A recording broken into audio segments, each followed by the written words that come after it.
Hello, welcome to my another video.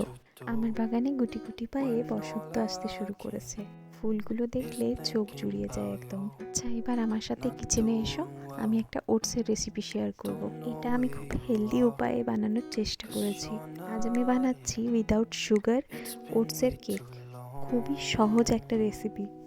প্রথমে 2 cup oats আমি grind করে নিয়েছি। তার সাথে 1 টিস্পুন বেকিং পাউডার মিক্স করে নিয়েছি। এখানে ওভাররাইপড বানানা খুব ভালো কাজ করবে, তো চেষ্টা করবেন খুব বেশি পেকে যাওয়া কলাই নেওয়ার, তাহলে মিষ্টিটা খুব ভালো হয়। এরপর 2টো ডিম আমি নিয়েছি। এগুলো খুব ভালো করে মিক্স করে নেব।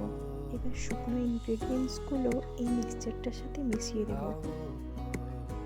বেশ কিছুদিনই আমার ছেলের শরীর অসুস্থ থাকায় আমি ভিডিও দিতে পারিনি, কিন্তু এখন ও অনেকটাই ভালো আছে।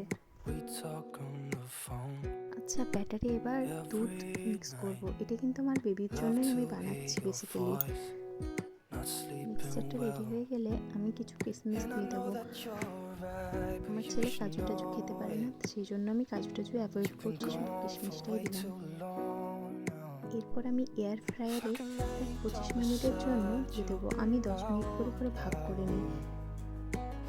কেকটা রেডি হতে দিয়ে আমি ছাদে চলে এসেছি।